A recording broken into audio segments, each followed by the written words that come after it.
noite a todos. Sejam todos muito bem-vindos, né, mais uma vez, ou pela primeira vez, à nossa casa.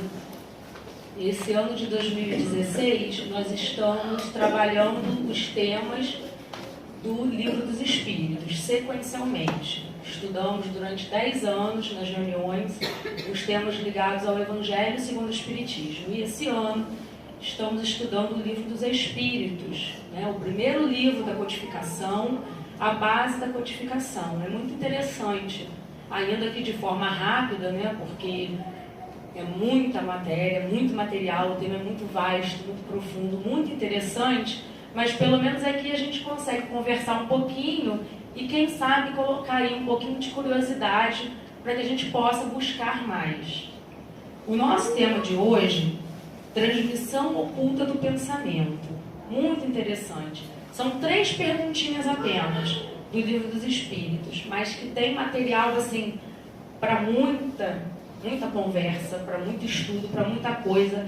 Vale muito a pena a gente aprofundar. É das questões 419 até a 421. E esse tema está inserido no capítulo 8, que trata da emancipação da alma. A alma, Kardec quis separar, né? Espírito, o que está fora do corpo físico, e alma, o espírito encarnado, vivos, como, né, assim dizemos. Na prática, essa diferenciação não pegou muito, mas Kardec, né, como um bom professor, um excelente pedagogo, ele quis trazer essa diferenciação. Então, esse capítulo ele trata da emancipação da alma. O espírito encarnado, ele, em algumas circunstâncias, em alguns momentos, ele consegue se desprender parcialmente do corpo físico e consegue se comunicar, se relacionar com outros espíritos, também encarnados, que também estão parcialmente desprendidos, e com aqueles que já partiram para o mundo espiritual através do que a gente chama de morte.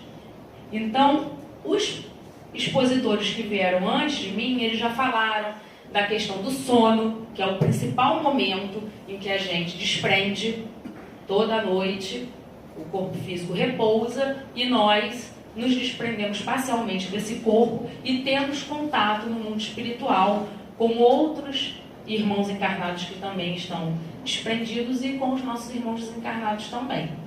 E esse capítulo, ele está dentro do livro 2, que é o Livro dos Espíritos.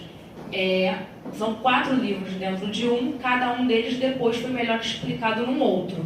Esse livro 2, que trata do mundo dos espíritos, é o que mais tarde foi melhor explicado no Livro dos Médiuns. Uma obra vai complementando a outra. Então, o que a gente vai tratar hoje é da transmissão oculta do pensamento. O que é o pensamento? Se vocês já participaram de algumas reuniões aqui, em outra casa espírita, pensamento é um tema muito recorrente. Se fala muito de pensamento. E não é à toa, porque tudo começa no pensamento. O pensamento é o início de tudo. É ele que depois vai nos gerar um sentimento, bom ou ruim, uma emoção e uma ação.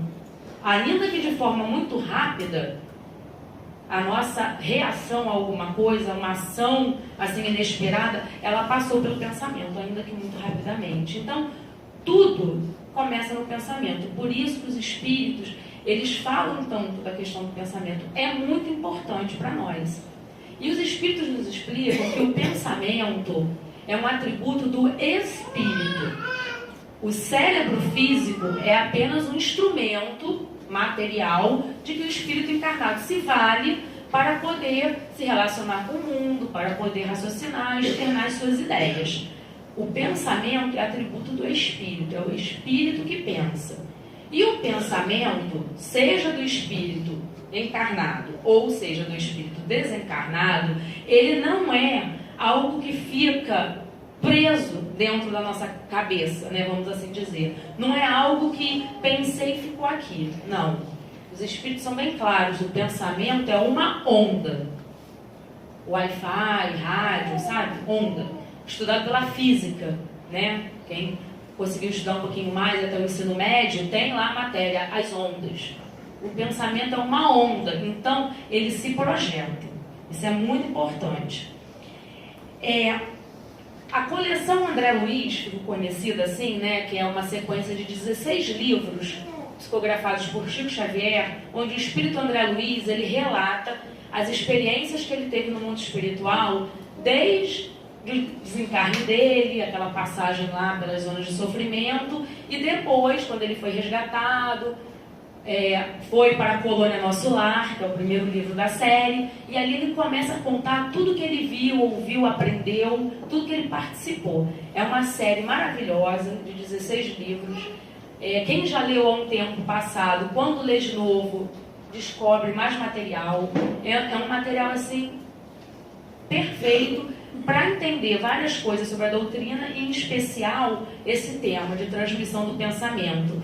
Nossa, dava para trazer os 16 livros para tirar um pouquinho de cada para a gente poder entender. Mas como o tempo é curto, a gente vai pegar trechos de 4.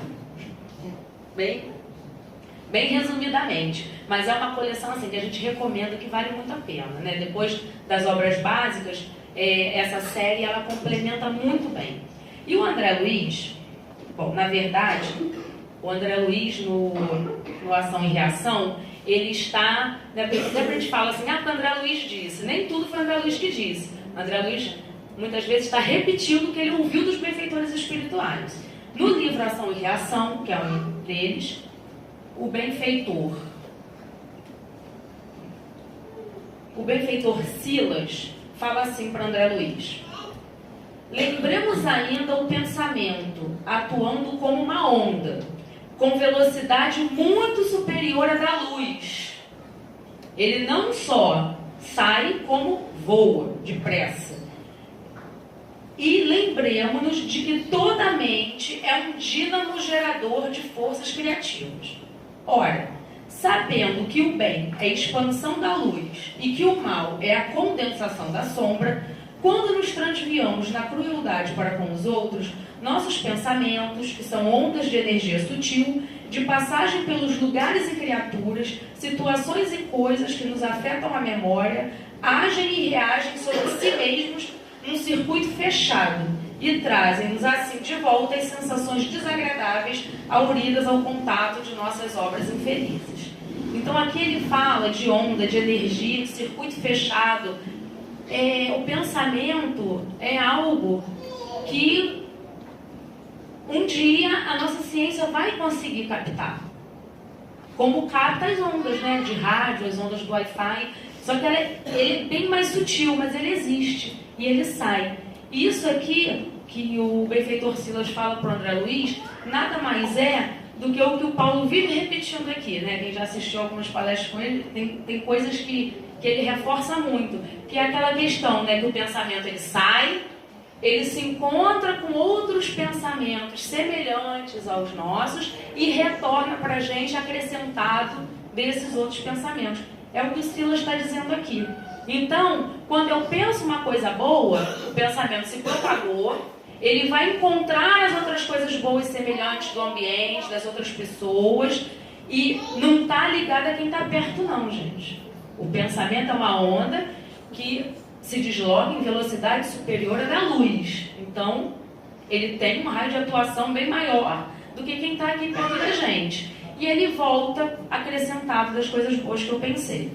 Ao contrário, se eu estou com ódio no coração e começo a projetar aqueles pensamentos, da mesma forma, ele vai encontrar outros que vão deixar ele bem gordinho e bonito, e ele volta pra gente com aquela carga.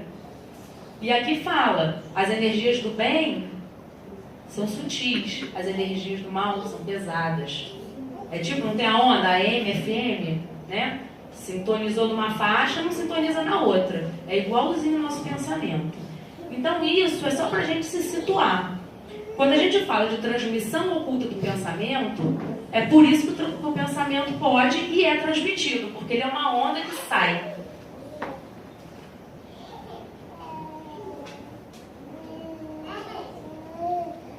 Então vamos agora para o nosso tema propriamente dito, né? Transmissão oculta do pensamento. Na questão 419, Kardec pergunta assim para os espíritos: por que a mesma ideia, a de uma descoberta, por exemplo, se produz sobre vários pontos ao mesmo tempo. É comum, né? Uma ideia surgir ao mesmo tempo em mais de um lugar. Por que isso acontece? Aí os espíritos respondem. Já vos dissemos. Ele perguntou de um outro jeito um pouquinho atrás, porque ele era assim, né? É que nem criança quando quer testar a gente, né? Pergunta de um jeito, dá uma voltinha, pergunta de outro, para ver se pega, né, no flagra, na mentira, se consegue aquilo que quer. E Kardec era igualzinho, para não deixar dúvida. Aí os espíritos respondem. Já o dissemos. Durante o sono, os espíritos se comunicam entre si. Pois bem, quando o corpo físico desperta, o espírito se lembra do que aprendeu e o homem acredita tê-lo inventado. Assim, vários podem encontrar a mesma coisa a um só tempo. Quando dizeis que uma ideia está no ar, usam uma figura muito justa, muito mais justa do que acreditais. Cada um contribui em propagá-la sem suspeitar. E Kardec acrescenta no final uma nota. Nosso espírito revela assim frequentemente a outros espíritos e sem o nosso conhecimento o que se faz objeto de nossas preocupações durante a vigília, quer dizer, durante esse estado que estamos acordados, né? Que eles chamam de vigília. Então, aqui ele está falando dessa transmissão do pensamento, dessas ideias que surgem do nada. Como é que isso acontece? A gente verifica na prática isso, né? Um pensa uma coisa. Antigamente era mais difícil da gente, né, saber que foi ao mesmo tempo, mas agora com o WhatsApp, né?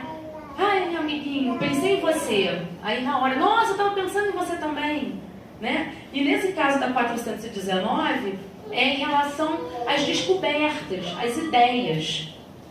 Quantas vezes a gente vê, assiste a reportagens, cantores, artistas, que relatam, nossa, acordei no meio da noite com a música na cabeça, tive que levantar e escrever. Acordei no meio da noite com a peça. Nossa, e se eu inventasse uma coisa assim? Esses pensamentos que brotam do nada, os espíritos estão explicando. Durante o sono, pelo nosso desprendimento parcial, a gente vê, a gente ouve, a gente interage no mundo espiritual, com outros espíritos encarnados ou não. E ali, a gente vai ver mais na frente, que quando a gente volta, né, quando o espírito retoma o corpo, as ideias elas ficam meio embaçadas, a gente muito dificilmente lembra exatamente o que aconteceu. Porque quando a gente volta, muita coisa apaga, aí entra a nossa interpretação pessoal, dá uma bagunçadinha, mas aquela ideia vem. E veio como? Veio através do nosso contato com esses irmãos do mundo espiritual.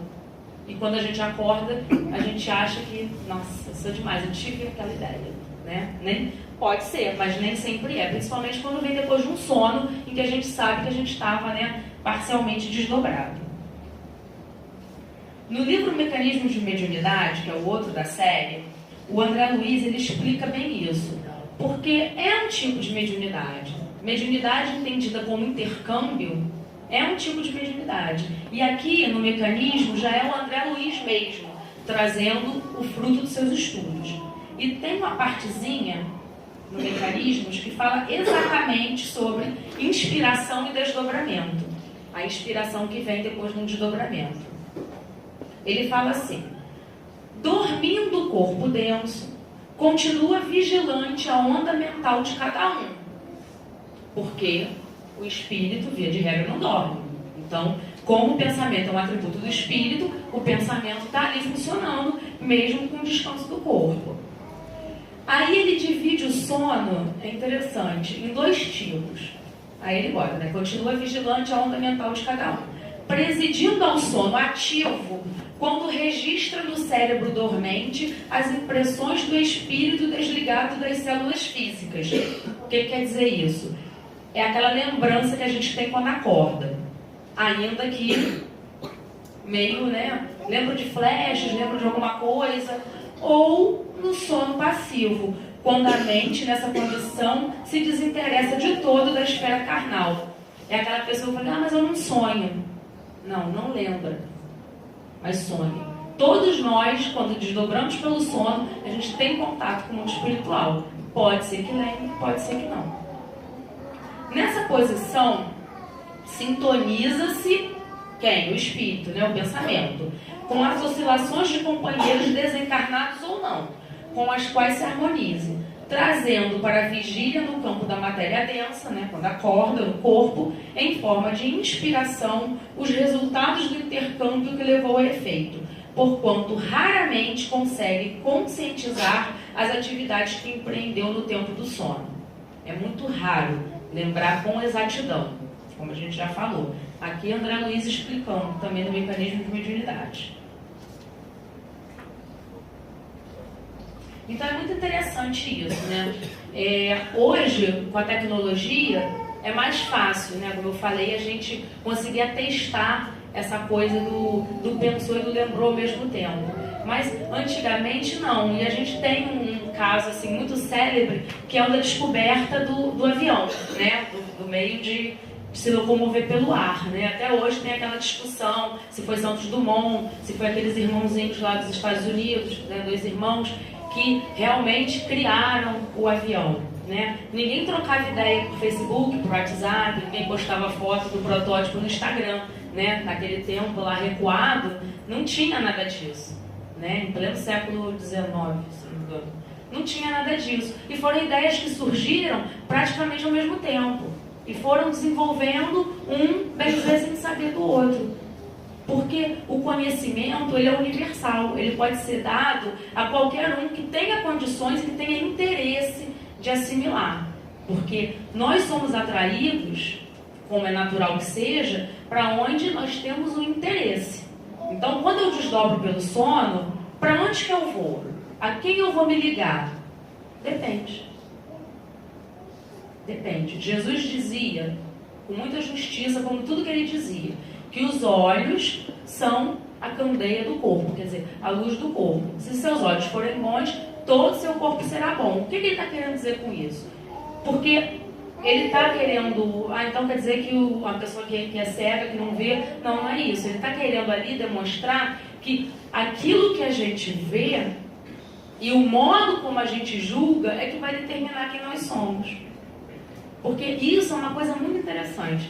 Eu fiz direito, né? Tem mais gente aqui que fez, a gente aprende logo lá que contra fatos não há argumentos. Mas é interessante que até os fatos, eles podem ser diferentes de acordo com a pessoa que observou. Se a gente pegar uma coisa bem boba, pega essa televisão aqui, pede para 2 pessoas diferentes descrevê-la, não vai ter a mesma descrição.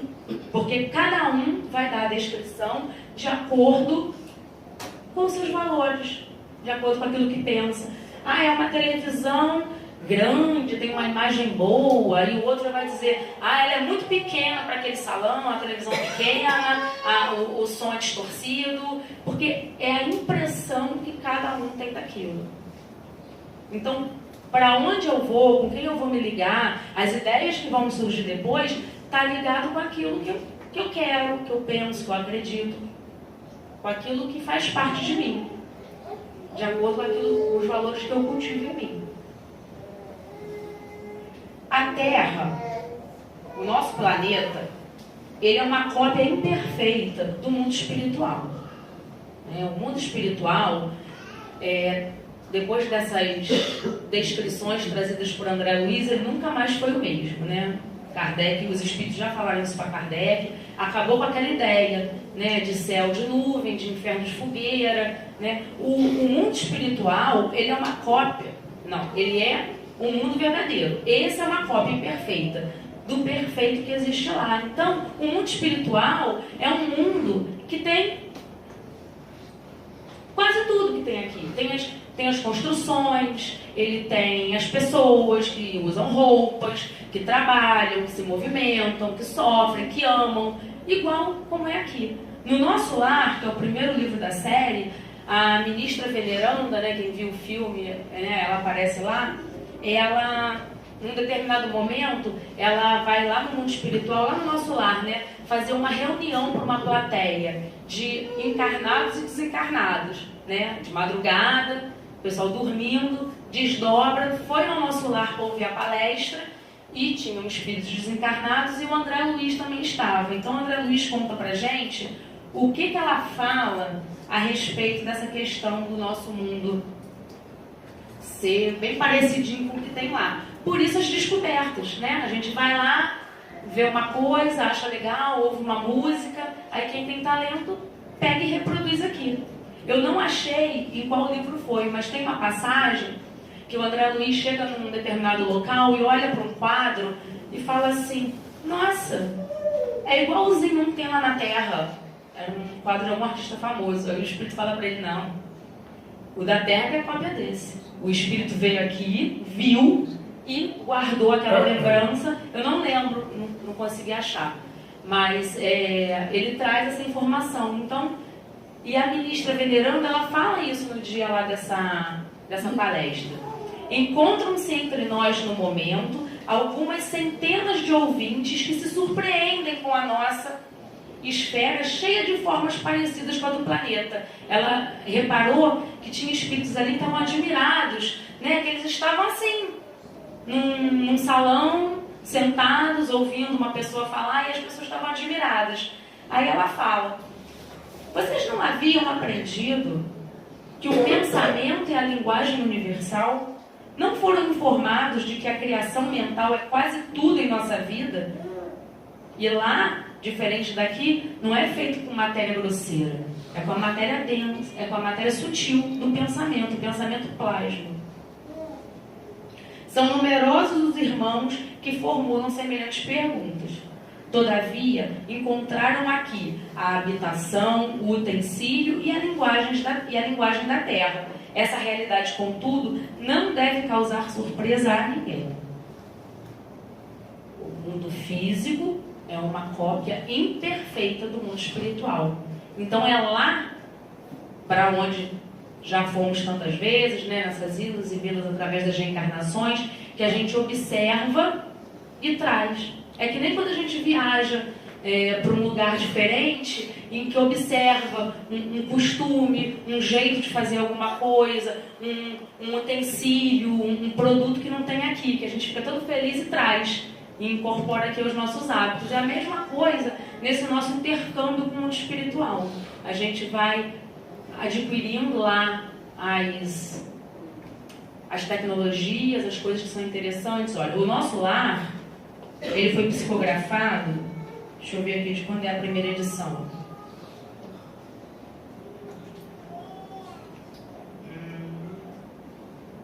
Não tinha que falar aqui, não? Foi de 40 e pouco. Essa é a 53ª, 1944. O nosso lar foi psicografado em 1944. E aqui os espíritos faziam videoconferência. Quando é que a videoconferência chegou pra gente?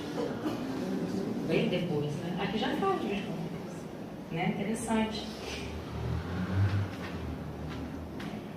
Aí Kardec continua. Ele fala da transmissão pelo sono, né? As descobertas, as ideias, como é que isso surge do nada na cabeça das pessoas, né? Aí na 420, Kardec pergunta: podem os espíritos se comunicar se o corpo está completamente disperso? A gente consegue trocar pensamento acordado com um espírito desencarnado ou com outro encarnado? Aí eles falam: o espírito não está encerrado no corpo como numa caixa. Ele irradia por todos os lados. Porque tem aquela ideia, né? Que o espírito está dentro do nosso corpo. Mas não é exatamente assim. Ele está envolvendo, ele está ligado, mas envolvendo. Ele irradia para todos os lados. Por isso, ele pode se comunicar com outros espíritos, mesmo em estado de vigília, ainda que o faça mais dificilmente. E faz mais dificilmente por quê? Porque o corpo físico, grosseiro, ele entrava o espírito. Basta a gente pensar que enquanto encarnados, nós vemos com os olhos, ouvimos com os ouvidos, falamos com a boca, nós temos órgãos especializados para cada um dos sentidos. Enquanto espírito liberto, não.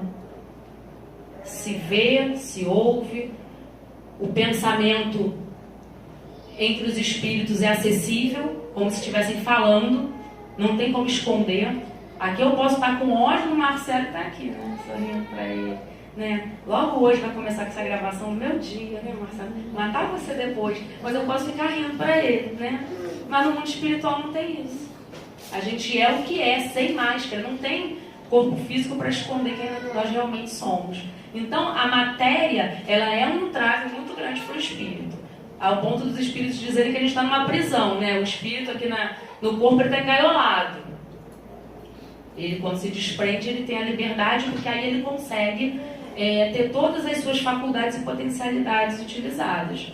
É o caso de quem está em coma, é o caso de quem tem doenças mentais sérias. O corpo físico está ali, está olhando o espírito, mas ele, enquanto espírito emancipado, ele está consciente de tudo. Ele está vendo, ele está ouvindo, ele está acompanhando o que está acontecendo.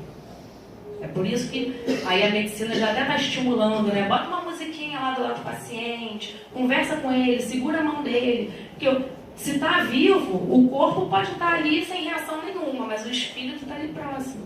E está recebendo todas essas informações. Isso é muito importante. E ele segue na 421. Porque duas pessoas perfeitamente despertas têm instantaneamente a mesma ideia. Né? Não tem essa coisa? Fala ao mesmo tempo, toca no verde. Né? Toca na madeira, tá acontecendo. Pensou igual. Ou pensei no fulano, fulano me liga. Ou eu ligo pro fulano, nossa, estava pensando em você. Por que tem isso entre a gente?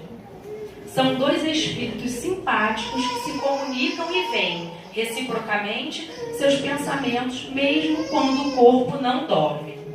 Uma nota de Kardec. Existe entre os espíritos que se encontram uma comunicação de pensamentos que faz duas pessoas se verem e se compreenderem sem necessidade dos sinais exteriores da linguagem. Poder-se-ia dizer que elas falam a linguagem dos espíritos. Se por um lado, gente, o corpo físico, ele tolhe o espírito, ele limita o espírito, por outro lado, a afinidade entre os espíritos rompe muito essa barreira. Isso acontece muito quando são pessoas que têm uma afinidade, que têm um amor recíproco, que têm uma amizade muito forte. De olhar para o outro, e às vezes o outro não está nem externando, né, preocupação, está se esforçando o máximo para fazer aquela cara bonita de paisagem, mas o outro nota que tem alguma coisa errada, que aquilo não está legal. A onda do pensamento. O corpo, ele dificulta, mas quando tem essa afinidade, isso é rompido e as pessoas conseguem comunicar os pensamentos, ainda que não de forma clara, de saber frase por frase o que o outro está pensando. Mas o conteúdo, a carga emocional daquele pensamento, ela pode ser captada sim. E quando a gente fala em afinidade, afinidade é uma palavra que normalmente a gente liga a coisa boa. Mas a afinidade, ela pode ser para o bem, mas também pode ser para o mal. Quando eu odeio uma pessoa, eu me ligo mentalmente a ela. Eu crio uma afinidade negativa com ela. E a gente vai se alimentar reciprocamente com aquele ódio. Claro, isso se o outro odiar também. Senão, o máximo que eu vou fazer é causar uma sensação, um sentimento ruim nela, mas eu não vou ter aquilo de volta. Mas quando existe aquele ódio recíproco grande, por exemplo, né, que é um exemplo clássico aí de uma afinidade negativa, a gente vai estar se alimentando com aquilo. Que a afinidade, ela atrai muito mais do que a gente, né, pode supor ou a gente pode imaginar. E por que é importante? Só um minuto. Por que é importante a gente saber de tudo isso? Eu não quero treinar telepatia, eu não quero ser médium, né? Para que isso tudo é importante? Isso tudo é importante porque o pensamento é um atributo do ser humano, né? A plantinha, ela não pensa. O animal, ele não tem raciocínio. Mas quando o espírito chega no nosso reino, ele desperta a sua consciência e ele ganha a capacidade de pensar. Então, o pensamento é um atributo de todo mundo. Todo mundo pensa. Tem até aquela velha máxima, né? Eu penso, logo existo. Agora, Se é certo o que eu penso, como é que eu penso? Aí é que entra a importância da gente saber tudo isso. Porque a gente não dá muita bola para essa nossa capacidade de pensamento.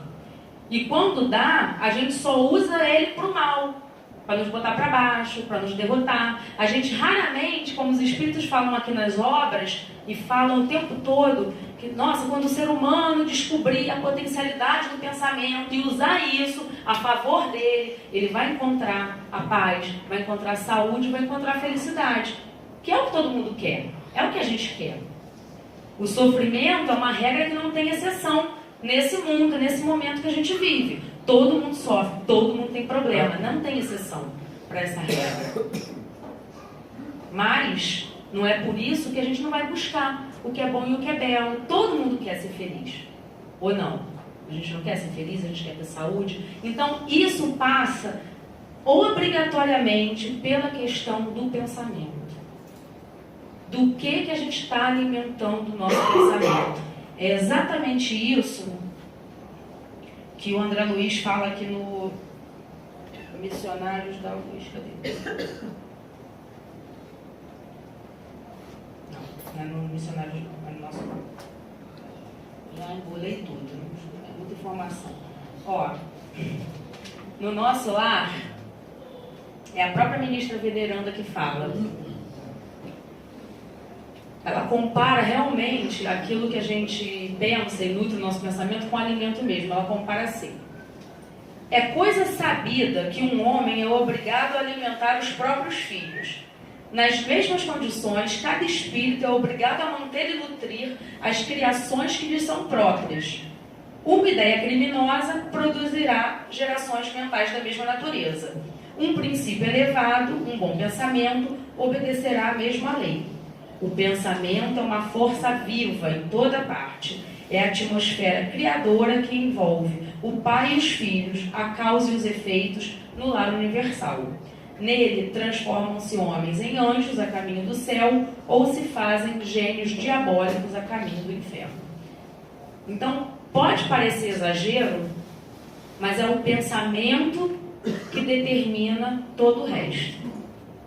É o pensamento que vai me guiar. O que eu vou fazer de manhã quando eu acordo? Que decisão eu vou tomar diante daquele problema difícil? Se eu vou reagir a determinada provocação? Se eu vou buscar a cura para a minha doença? Se eu vou brigar com o vizinho porque ele fez alguma coisa que eu não gostei? Tudo, todo o nosso dia, da coisa mais simples até a solução do problema mais difícil, tudo passa pelo pensamento. Então não é exagero dizer que a gente tem que começar a prestar mais atenção. E isso faz parte do nosso processo de autoconhecimento, que se fala tanto, né? A gente tem que se conhecer para poder se melhorar. E o que é se conhecer? Eu estou irritado. Por que eu estou irritado? Ah, é porque meu pai falou isso para mim. Toda vez que ele fala isso para mim, eu fico irritado. Por quê? Aquela coisa que o pessoal fala que é papo de maluco, conversar consigo mesmo, mas esse é o processo de autoconhecimento. Eu estou pensando nisso, eu estou pensando tanto nisso. Por que eu estou pensando tanto nisso? De onde é que surgiu essa ideia? Em que momento eu comecei a pensar nisso? Isso é importantíssimo. Porque só assim que a gente, melhorando o nosso pensamento, a gente vai poder melhorar aquilo na nossa vida que a gente acha que não está legal. Diz que a pessoa começa a ficar insana, ruinzinha da cabeça, quando ela quer fazer alguma coisa diferente na vida, mas agindo sempre da mesma forma. Da mesma forma, agindo da mesma forma, você não tem como ter um resultado diferente. A gente só consegue um resultado diferente se fizer de forma diferente. E para fazer de forma diferente, a gente tem que começar pensando de forma diferente.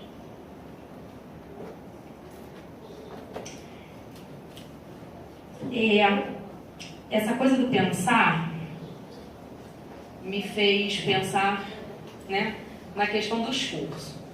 Porque é muito interessante, sempre que a gente vê alguém que a gente gosta, triste, com algum problema, né, a gente se sente obrigado a falar alguma coisa, né, a dar um gás, uma mensagem de ânimo, né? E a gente escuta muito assim, é fácil falar, né? Realmente é fácil falar, mas quando se trata da nossa vida, o único que pode fazer realmente é a gente.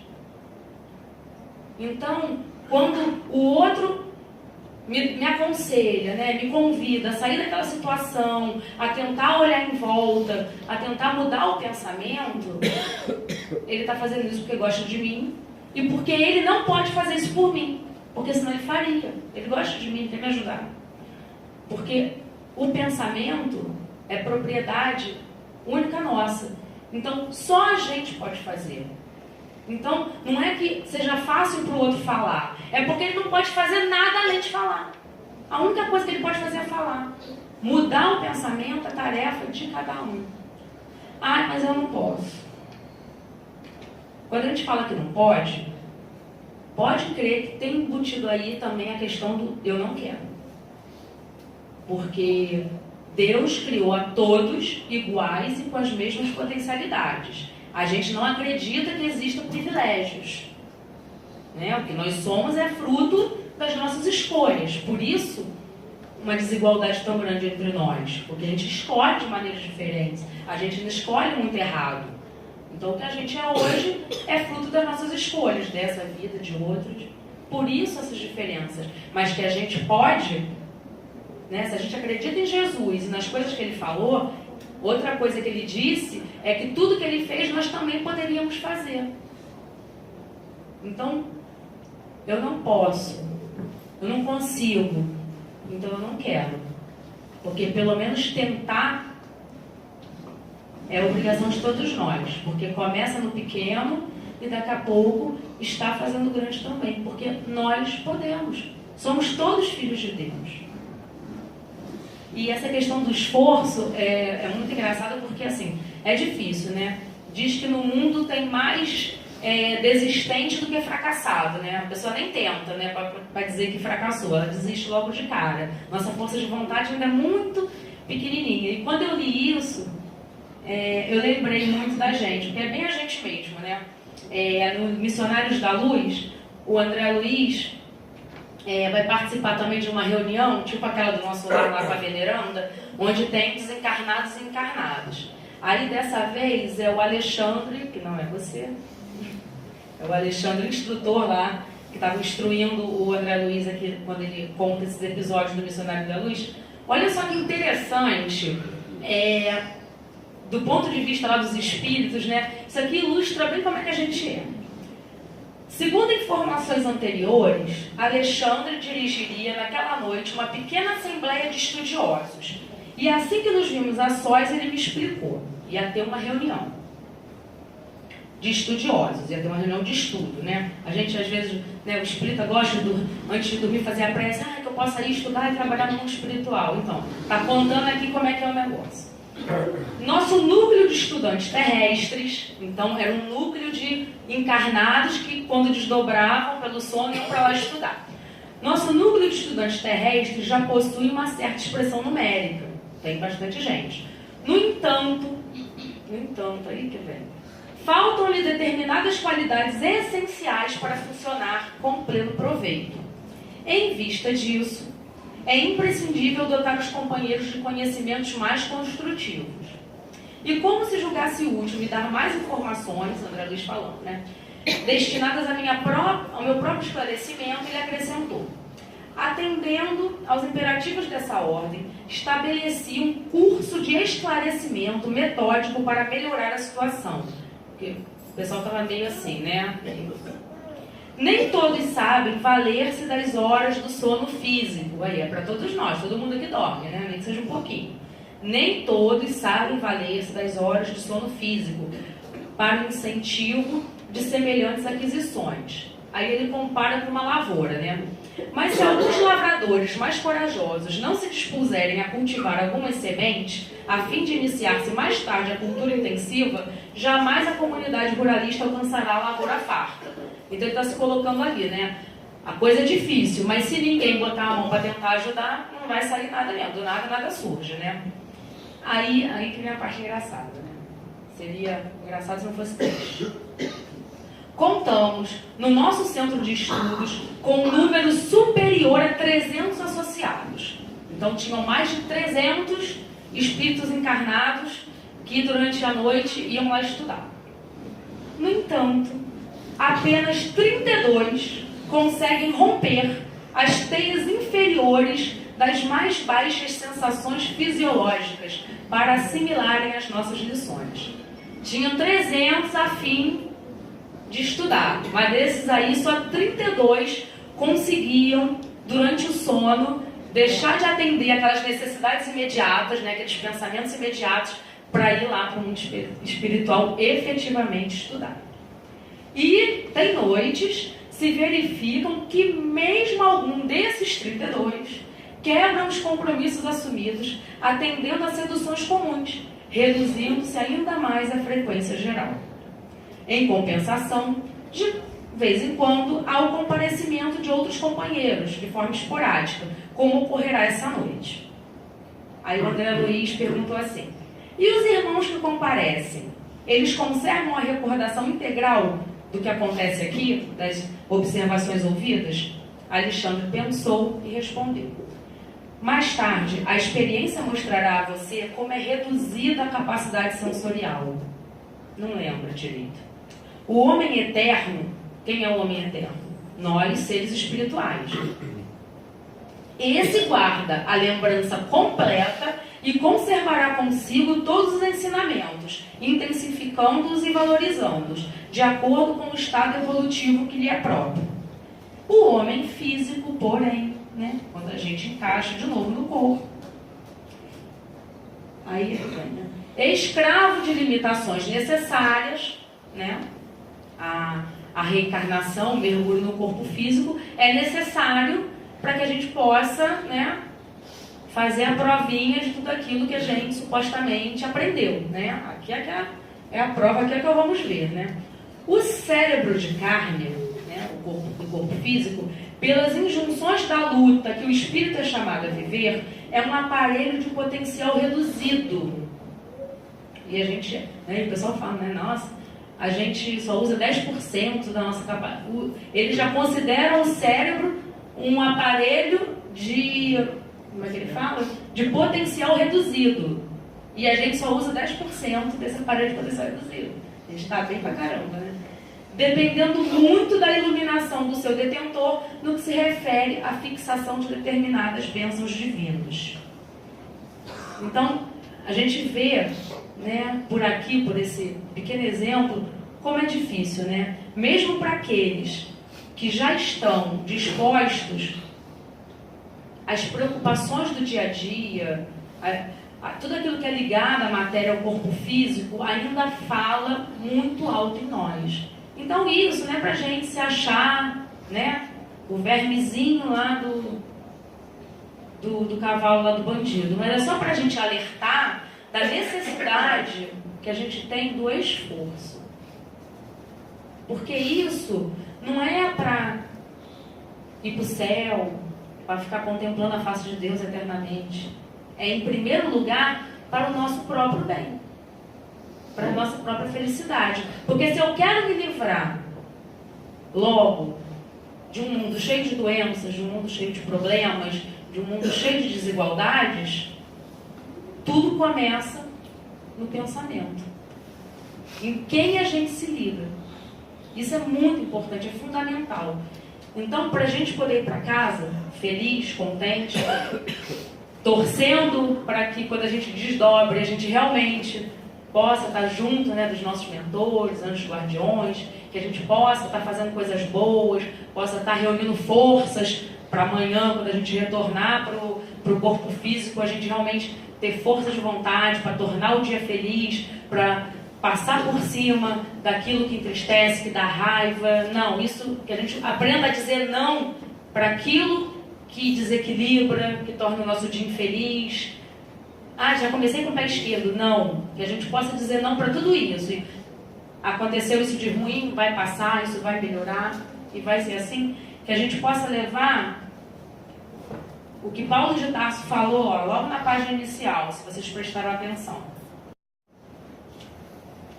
Paulo de Tarso falou para os filipenses assim, ó: Quanto ao mais, irmãos, tudo que é verdadeiro, tudo que é honesto, tudo que é justo, tudo que é puro, tudo que é amável, tudo que é de boa fama, se há alguma virtude e se tem algum louvor, nisso pensais.